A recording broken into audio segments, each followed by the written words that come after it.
Hello everyone, स्वागत है आपका हमारे इस यूट्यूब चैनल में। आज के इस वीडियो में हम बात करेंगे कि अकाउंटिंग प्रिंसिपल्स क्या होते हैं और अकाउंटिंग प्रिंसिपल्स के अंदर accounting concepts and accounting conventions को एक एक करके जानेंगे।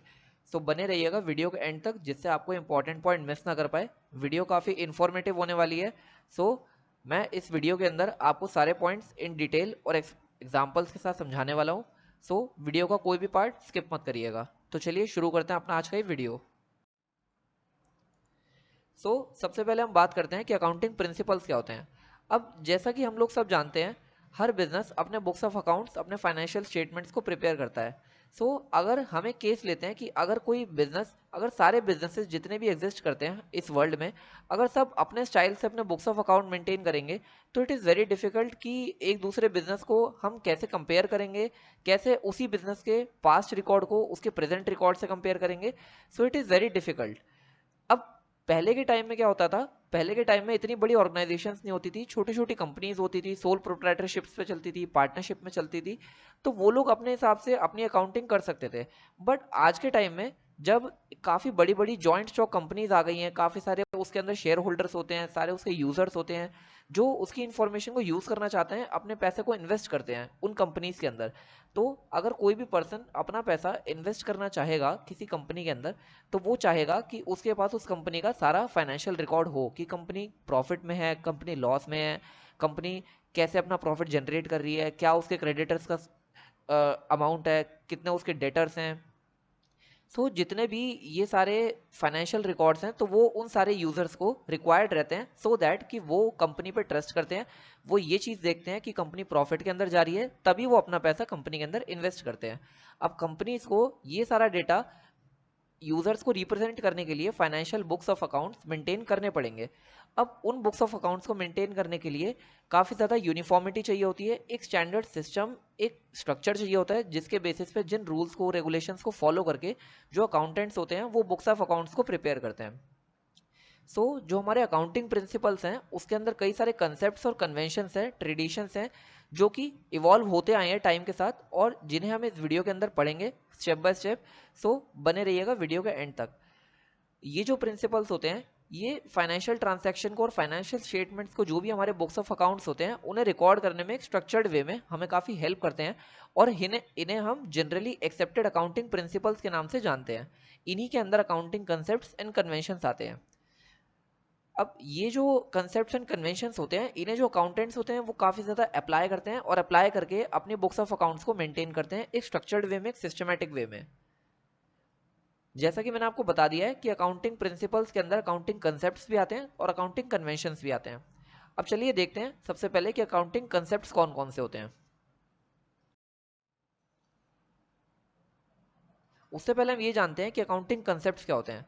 अब जैसे कि हम सब लोग जानते हैं कि इंडिया के अंदर ड्राइविंग करने के लिए रोड पे कुछ रूल्स एंड रेगुलेशंस होते हैं, सो दैट कि ट्रैफिक का जो फ्लो होता है वो काफ़ी स्मूथ होता है। उसी तरह से अकाउंटिंग के अंदर कुछ रूल्स एंड रेगुलेशंस होते हैं जो कि अकाउंटेंट्स फॉलो करते हैं, कि जिससे वो बिजनेस ट्रांजैक्शन को एक एक्यूरेट फॉर्म में, एक स्ट्रक्चर्ड वे में रिकॉर्ड कर पाएँ। चलिए अब देखते हैं कि अकाउंटिंग कंसेप्ट्स कौन कौन से होते हैं। उससे पहले हम ये जान लेते हैं कि अकाउंटिंग कंसेप्ट्स के ऑब्जेक्टिव क्या है, कि सो दैट अगर एक अकाउंटेंट अकाउंटिंग कंसेप्ट्स को अप्लाई करेगा तो उसे क्या क्या बेनिफिट मिल सकते हैं। अब जो अकाउंटिंग कंसेप्ट्स होते हैं वो हमें एक स्ट्रक्चर प्रोवाइड करते हैं, जैसा कि मैंने आपको बताया, फाइनेंशियल ट्रांजैक्शंस को रिकॉर्ड करने के लिए एक सिस्टमैटिक, एक स्ट्रक्चर्ड मैनर में, जिससे हम अपनी इन्फॉर्मेशन को, जो भी हमारी फाइनेंशियल इन्फॉर्मेशन है, हमारे प्रॉफिट लॉस है, हमारे एक्सपेंसेस हैं, हमारी इनकम है, रेवेन्यू है, उन सबको हम एक्यूरेटली और कंप्लीटली रिकॉर्ड कर पाएँ, सही तरीके से एक एक्यूरेसी मेंटेन कर पाएँ अपने फाइनेंशियल रिकॉर्ड्स के अंदर। दूसरा ऑब्जेक्टिव इसका ये होता है कि अगर हम अपने बुक्स ऑफ अकाउंट्स मेंटेन करते हैं with full of accuracy and complete record रखते हैं, हम अपने फाइनेंशियल रिकॉर्ड्स का, जो भी हमारे खर्चे हो रहे हैं, जो भी हमारा प्रॉफिट लॉस हो रहे हैं, जो भी हमारी इनकम हो रही है, उससे क्या फ़ायदा होगा कि हम at the end of the financial year हम अपने डिसीजन मेकिंग में उस रिपोर्ट्स को ले सकते हैं और अपने फ्यूचर को प्रेडिक्ट कर सकते हैं। उस बेसिस पे हम अपने डिसीजंस बना सकते हैं उन फाइनेंशियल स्टेटमेंट्स को बेस मानकर। अब जो अकाउंटिंग कंसेप्ट्स को अप्लाई करके हम अपने फाइनेंशियल स्टेटमेंट्स को प्रिपेयर करेंगे, वो हमें इस चीज़ में भी हेल्प करेंगे कि हम कंपनी की हेल्थ, उसकी परफॉर्मेंस, उसकी फाइनेंशियल परफॉर्मेंस देख सकते हैं कि कंपनी प्रॉफिट में जा रही है, या फिर कंपनी लॉस में जा रही है, या फिर कंपनी ब्रेक इवन पे है, सो दैट हम अपनी स्ट्रेटजीज को प्लान कर पाएंगे। अब इसके और ऑब्जेक्टिव्स देखें तो हम अपने फाइनेंशियल रिसोर्सेज को कंट्रोल कर सकते हैं, और जो भी अगर इन केस अगर कुछ हमारे सिस्टम के अंदर कुछ ऐसा फ्रॉड हो रहा है या फिर कुछ भी मिस रिप्रेजेंटेशन हो रही है डेटा के अंदर, तो वो हम अपने अकाउंटिंग से सॉल्व कर सकते हैं। हम अपने फाइनेंशियल स्टेटमेंट्स को देखकर उन फ्रॉड्स को अवॉइड कर सकते हैं। और इसका मेन ऑब्जेक्टिव ये होता है कि जैसे हर साल के एंड में हम अपने बुक्स ऑफ अकाउंट्स को क्लोज करते हैं, सो प्रीवियस डेटा से हम अपने करंट डेटा को मैच कर सकते हैं, कंपेयर कर सकते हैं, और हम अपने फ्यूचर की डिमांड और सप्लाई को प्रेडिक्ट कर सकते हैं। सो ये सारे कुछ थे अकाउंटिंग कंसेप्ट के ऑब्जेक्टिव। अब देखते हैं कि अकाउंटिंग कंसेप्ट क्या क्या होते हैं। सबसे पहला कंसेप्ट है गोइंग कंसर्न कंसेप्ट। इसका सिंपल सा मतलब ये है कि कोई भी बिजनेस अगर स्टार्ट होता है तो जो ओनर होता है उसका, वो ये सोच के बिजनेस स्टार्ट नहीं करता कि मैं 1 साल के लिए बिजनेस करूंगा, 2 साल के लिए बिजनेस करूंगा, या फिर 3 साल के लिए बिजनेस करूंगा। जैसा कि हम सब लोग जानते हैं, हम भी अगर कोई अपना बिजनेस स्टार्ट करते हैं तो हम ये सोच के नहीं करते कि हम 1 साल करेंगे, 6 महीना करेंगे, फिर बंद कर देंगे, उसके एसेट्स को बेच देंगे। अगर हम अपना बिजनेस में इन्वेस्टमेंट करते हैं तो हम ये एक्सपेक्ट करते हैं कि हम उस बिजनेस को फॉर एवर रन करेंगे। बिजनेस के अंदर कई सारे लोग आते हैं, कई सारे लोग जाते हैं, बट ये कंसेप्ट ये कहता है कि बिजनेस फॉरएवर चलता ही रहेगा। इसका सिंपल सा मतलब यही है कि अगर कोई भी बिजनेस सेटअप होता है तो ये माना जाता है कि वो बिजनेस चलता ही रहेगा, उसका कोई लिमिटेड टाइम पीरियड नहीं होगा। उसके जो एसेट्स होंगे वो भी बुक्स ऑफ अकाउंट्स के अंदर रिकॉर्ड होते रहेंगे, जो भी उसकी लायबिलिटीज है वो भी रिकॉर्ड होती रहेंगी। सेकंड कंसेप्ट की बात करते हैं,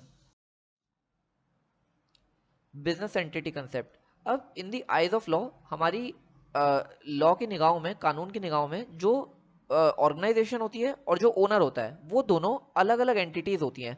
जो तभी इस कंसेप्ट से हम ये जानते हैं कि जो भी हम कंपनी का बैलेंस शीट देखते हैं तो जो कैपिटल होती है वो हमेशा लाइबिलिटी साइड पे आती है। So that is the reason कि जो बिजनेस होता है वो एक अलग एंटिटी होती है और जो ओनर होता है वो एक अलग एंटिटी होती है। इसका सिंपल सा मतलब यही है, सो दैट आप इससे समझ पाएंगे कि जैसे अगर एक ओनर होता है बिजनेस का, वो अगर अपने बिजनेस से कोई गुड्स विड्रॉ करता है या फिर कुछ कैश विड्रॉ करता है तो वो कैपिटल में से लेस होते हैं in the form of drawings, not in the form of कि बिजनेस का ये एक्सपेंस है। जो भी उसकी बैलेंस शीट में, जो भी उसके प्रॉफिट एंड लॉस में जो भी एंट्रीज होंगी बिजनेस की, वो बिजनेस के पॉइंट ऑफ व्यू से होंगी, ना कि ओनर के पॉइंट ऑफ व्यू से। जिस हिसाब से ओनर पैसे खर्च कर रहा है उस हिसाब से उसकी बुक्स ऑफ अकाउंट बिजनेस की नहीं बनेंगी, बिजनेस की बुक्स ऑफ अकाउंट बनेंगी जो भी बिजनेस का खर्चा होगा। ये कंसेप्ट सिंपल सा यही चीज कहता है कि जो बिजनेस है और जो ओनर है वो दोनों अलग अलग एंटिटीज हैं, अलग अलग लोग हैं। Business is an artificial person and the owner is a real person, so both are different, both are not same. चलिए देखते हैं अपना next concept, accrual concept. Accrual concept का सीधा सा मतलब जानने के लिए सबसे पहले हम ये जानते हैं कि अक्रूवल का मीनिंग क्या होता है। अक्रूवल का मतलब होता है कि कोई चीज़ ड्यू हो जाना, कोई इनकम ड्यू हो गई या फिर कोई एक्सपेंस ड्यू हो गया। इसको एक एग्जांपल से समझते हैं। फॉर एग्जांपल, अगर आपका कोई इलेक्ट्रिसिटी बिल है, अगर उसकी ड्यू डेट आ गई है तो वो एक्रू हो गया है, अब आपको उसे पे करना है। अब ये कंसेप्ट हमें ये कहता है कि हम अपने उस एक्सपेंस को या फिर उस इनकम को जो कि ड्यू हो गई है पे करने के लिए या फिर रिसीव करने के लिए, हम उसे अपनी बुक्स ऑफ अकाउंट में रिकॉर्ड करेंगे, इररिस्पेक्टिव कि हमें उसकी पेमेंट मिल गई है या फिर हमने उसकी पेमेंट कर दी है।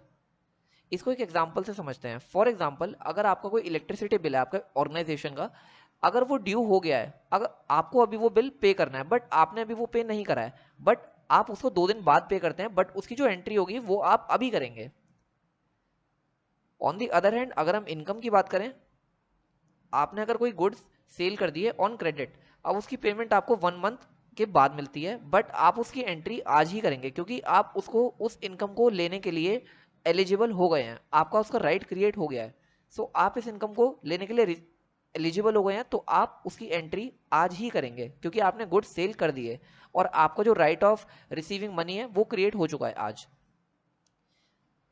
ये कंसेप्ट सिंपल सी इतनी सी बात कहता है। अब इसको एक एग्जांपल से समझते हैं। फॉर एग्जांपल, अगर 5 मार्च 2021 को अगर किसी फर्म ने गुड्स सेल करे 55,000 के और उसकी पेमेंट उसको 5 अप्रैल 2021 तक नहीं मिली, अब 5 अप्रैल 2021 एक नेक्स्ट मंथ लग गया, ये नेक्स्ट फाइनेंशियल ईयर स्टार्ट हो गया। जो अमाउंट ड्यू हुआ है, जो फर्म को जो पैसे 55,000 उसे लेने हैं, तो वो हम अपनी उस बुक्स ऑफ अकाउंट्स के अंदर उसी टाइम रिकॉर्ड करेंगे, उसी फाइनेंशियल ईयर में रिकॉर्ड करेंगे, ना कि हम 2021 से 2022 वाले फाइनेंशियल ईयर में रिकॉर्ड करेंगे। हम उस ट्रांजैक्शन को 31 मार्च 2021 से पहले पहले ही रिकॉर्ड करेंगे, 5 मार्च को ही रिकॉर्ड करेंगे उस वाली ट्रांजैक्शन को, भले ही उसके पैसे हमें 5 अप्रैल 2021 को मिले या फिर उसके बाद मिले। सो ये कंसेप्ट सिंपल सी इतनी बात कहता है। चलिए देखते हैं अपना next concept, accounting cost concept. Accounting cost concept का सिंपल सा मतलब ये है कि आप जो भी एसेट्स अपनी फर्म के अंदर लेकर आएंगे, उसकी जो भी वैल्यू हम रिकॉर्ड करेंगे अपने बुक्स ऑफ अकाउंट्स में, वो उसकी बुक वैल्यू होगी। बुक वैल्यू मतलब जितने पैसे की हम उस मशीनरी को या फिर उस प्लांट को जितने का खरीद के लाए हैं अपने पैसों से, हम उतने ही अमाउंट को अपने बुक्स ऑफ अकाउंट्स के अंदर रिकॉर्ड करेंगे, ना कि उसकी जो भी मार्केट वैल्यू है हम उसकी मार्केट वैल्यू पर रिकॉर्ड करेंगे। फॉर एग्जाम्पल, अगर कोई मशीन है एबीसी लिमिटेड ने परचेज करी 10 लाख रुपए की, और ये मशीन मैन्युफैक्चर करती है बॉटल्स को, अब उसके 2,000 रुपए ट्रांसपोर्टेशन पे लगाए और 2,000 रुपए उसकी इंस्टॉलेशन पे लगाए, तो 10,04,000 रुपए हम अपने बुक्स ऑफ अकाउंट में रिकॉर्ड करेंगे। हम 10,04,000 रुपए के अलावा और कोई वैल्यू जो भी उसकी मार्केट में चल रही है, फॉर एग्जाम्पल अगर उसकी आज की मार्केट वैल्यू 12 लाख रुपए है, तो हम उसे 12 लाख रुपए चेंज नहीं करेंगे। हमने 10,04,000 रुपए उस पर खर्च करे हैं उसकी इंस्टॉलेशन, ट्रांसपोर्टेशन और उसकी कॉस्ट पे, तो हम उसी कॉस्ट पे अपने बुक्स ऑफ अकाउंट के अंदर उस मशीनरी को रिकॉर्ड करेंगे। सो ये कंसेप्ट सिंपल सी इतनी बात कहता है। चलिए देखते हैं अपना next concept, dual aspect concept. Dual aspect concept का सिंपल सा मतलब ये है कि जो भी कोई ट्रांजैक्शन होगी उसके दो एस्पेक्ट होंगे। इसको एक बड़े सिंपल से एग्जांपल से समझते हैं।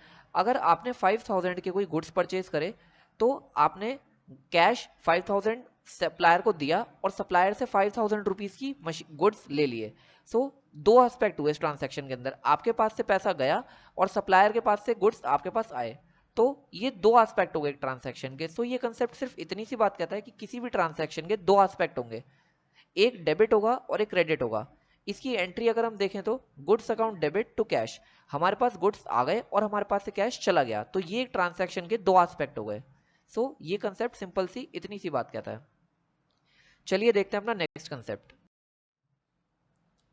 Money measurement concept. Money measurement concept का सिंपल सा मतलब ये है कि हम उन्हीं ट्रांजैक्शन को अपने बुक्स ऑफ अकाउंट्स के अंदर रिकॉर्ड करेंगे जो भी ट्रांजैक्शंस मॉनेटरी टर्म्स में हम रिकॉर्ड कर सकते हैं, आइडेंटिफाई कर सकते हैं। फॉर एग्जांपल, हमने गुड्स सेल करे 10,000 रुपीज़ के, तो हमें पता है कि हमने 10,000 रुपीज़ के गुड्स सेल करे, तो हम इस एंट्री को, अपने ट्रांजैक्शन को बुक्स ऑफ अकाउंट्स के अंदर रिकॉर्ड करेंगे। फॉर एग्जाम्पल, अगर हमने रॉ मटेरियल 5,000 का परचेज किया, 2,000 रुपीज़ रेंट पे करा, तो ये सारी जितनी भी ट्रांजैक्शंस हैं इन्हें मॉनेटरी वैल्यू में, मनी की फॉर्म में इन्हें आइडेंटिफाई कर सकते हैं, तो इन वैल्यूज को हम अपने बुक्स के अंदर रिकॉर्ड करेंगे। फॉर एग्जाम्पल, अगर आपके किसी बिजनेस के साथ, किसी ऑर्गेनाइजेशन के साथ काफ़ी अच्छे रिलेशंस हैं, बिजनेस रिलेशंस हैं, तो हम इन बिजनेस रिलेशंस को मॉनेटरी वैल्यू में काउंट नहीं कर सकते, आइडेंटिफाई नहीं कर सकते, तो उन बिजनेस रिलेशंस को हम अपने बुक्स ऑफ अकाउंट्स के अंदर रिकॉर्ड नहीं करेंगे। आई होप कि आप इस कंसेप्ट को समझ गए होंगे। चलिए बढ़ते हैं अपने नेक्स्ट कंसेप्ट की तरफ, accounting period concept. Accounting period concept जानने से पहले हम ये जानते हैं कि अकाउंट बुक्स ऑफ अकाउंट्स को प्रिपेयर करने के लिए हम दो ईयर्स फॉलो करते हैं। First is calendar year, second is financial year. जो कैलेंडर ईयर होता है वो 1 जनवरी को स्टार्ट होता है और 31 जनवरी को एंड होता है, जबकि जो फाइनेंशियल ईयर होता है, जिसे अकाउंटिंग ईयर भी कहते हैं, वो 1 अप्रैल को स्टार्ट होता है और 31 मार्च को एंड होता है। अब अकाउंटिंग पीरियड कंसेप्ट ये कहता है कि किसी भी फर्म को अपने बुक्स ऑफ अकाउंट्स इन्हीं ईयर्स के बेस पे मेंटेन करने हैं। वो ऐसा नहीं करेंगे कि वो अगस्त से स्टार्ट कर रहे हैं और वो जनवरी पे ख़त्म कर रहे हैं, या फिर वो जनवरी से स्टार्ट कर रहे हैं और वो नवंबर में ख़त्म कर रहे हैं। एक प्रॉपर एक स्ट्रक्चर, एक ईयर फॉलो करेंगे, या फिर एक कैलेंडर ईयर या फिर एक फाइनेंशियल ईयर। सो ये कंसेप्ट सिर्फ इतनी सी बात कहता है, जिससे कि एक स्ट्रक्चर, एक सिस्टम, एक कंसिस्टेंसी फर्म के अंदर, ऑर्गेनाइजेशन के अंदर मेंटेन रहे, प्रॉफिट एंड लॉस अच्छे से कैलकुलेट कर पाएं, हम फाइनेंशियल पोजीशन अपनी फर्म की अच्छे से जान पाएं। तो हमें इन दोनों ईयर में से कोई एक ईयर को फॉलो करना चाहिए। ये कंसेप्ट सिर्फ इतनी सी बात कहता है। चलिए बढ़ते हैं अपने नेक्स्ट कंसेप्ट की तरफ, रियलाइजेशन कंसेप्ट। रियलाइजेशन कंसेप्ट हमें सिर्फ इतनी सी बात कहता है कि हमें तभी अपने ट्रांजैक्शंस को अपने बुक्स ऑफ अकाउंट्स के अंदर रिकॉर्ड करना है जब वो ट्रांजैक्शन रियलाइज हो गई हो हमें।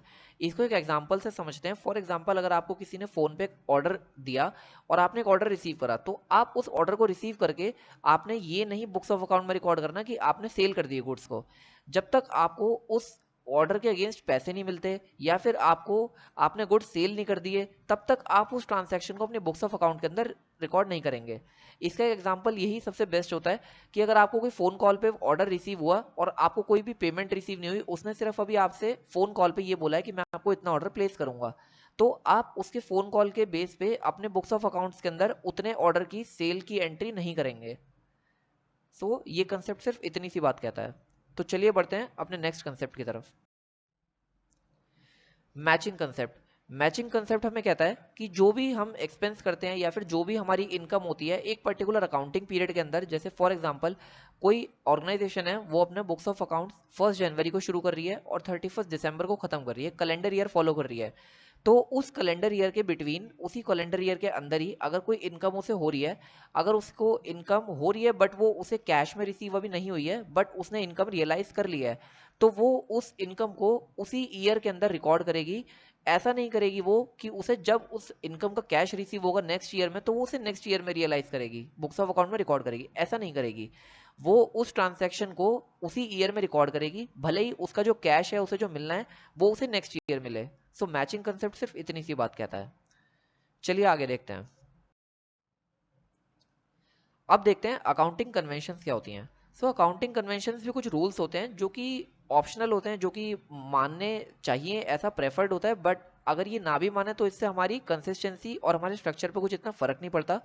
सो चलिए देखते हैं कि अकाउंटिंग कन्वेंशंस क्या होते हैं। 4 तरह के होते हैं, इनको वन बाय वन जानेंगे।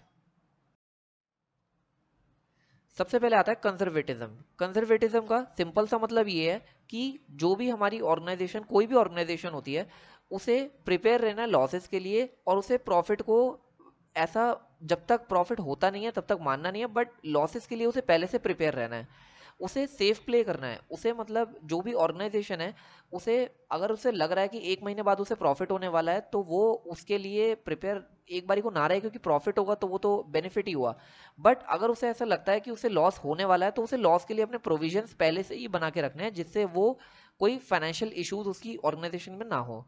जैसे कि इसका एग्जांपल हम प्रोविजन बनाकर रखेंगे, अगर हमारे डेटर्स हैं और कुछ बैड डेट्स हो जाते हैं इन फ्यूचर, तो वो एक प्रोविजन हम बना के रखेंगे। तो ये कंजर्वेटिज्म कन्वेंशन हमें यही कहता है कि हमें प्रॉफिट के लिए प्रिपरेशन करनी हो या ना करनी हो, बट हमें जितने भी लॉसेस, हमारे एक्सपेक्टेड लॉसेस हैं, उनके लिए हमें पहले से ही प्रिपेयर्ड रहना है।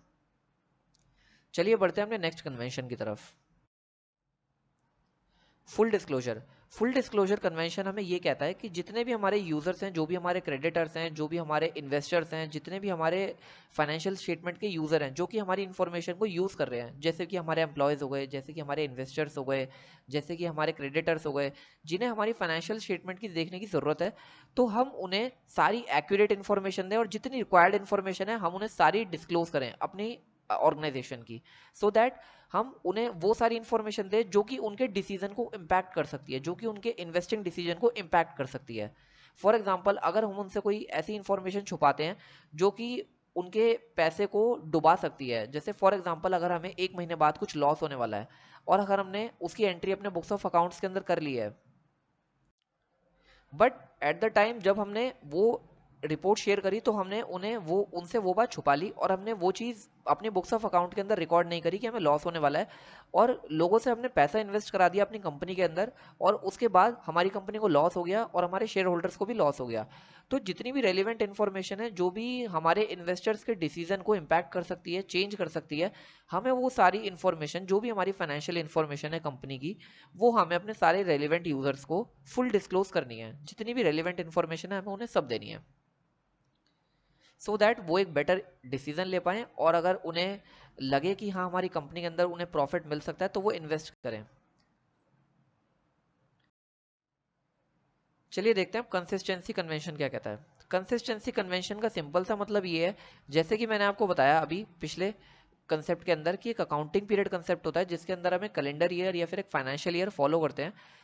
ये कन्वेंशन ये कहता है कि हमें एक कंसिस्टेंसी अपनी ऑर्गेनाइजेशन के अंदर मेंटेन रखनी है, फिर चाहे वो बात हो, अगर फॉर एग्जांपल हम एक एक साल में कैलेंडर ईयर यूज़ कर रहे हैं और अगले साल फिर हम अपना अकाउंटिंग ईयर चेंज कर रहे हैं और हम फाइनेंशियल ईयर यूज़ कर रहे हैं, या फिर कोई डेप्रिसिएशन मेथड है जैसे कि स्ट्रेट लाइन मेथड या फिर रिटर्न डाउन वैल्यू मेथड, अगर हम 5 सालों से स्ट्रेट लाइन मेथड यूज़ करते हुए आ रहे हो और हम विदाउट एनी वैलिड रीज़न अगर हम उसे रिटर्न डाउन वैल्यू कर देते हैं, अगर उसे चेंज कर देते हैं, तो वो एक कंसिस्टेंसी मेंटेन नहीं हो पाती ऑर्गेनाइजेशन के अंदर, और हम जो पास्ट डेटा के साथ कंपैरिजन करते हैं अपने प्रॉफिट लॉस का, वो भी काफ़ी मुश्किल रहता है, और वो हमारे यूजर्स को, जो भी हमारे इन्वेस्टर्स हैं, जो भी यूजर्स हैं हमारी इन्फॉर्मेशन के, उन्हें भी काफ़ी प्रॉब्लम होती है।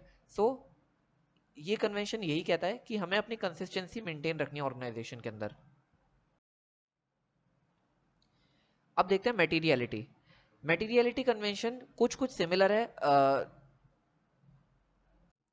फुल डिस्क्लोजर कन्वेंशन की तरह।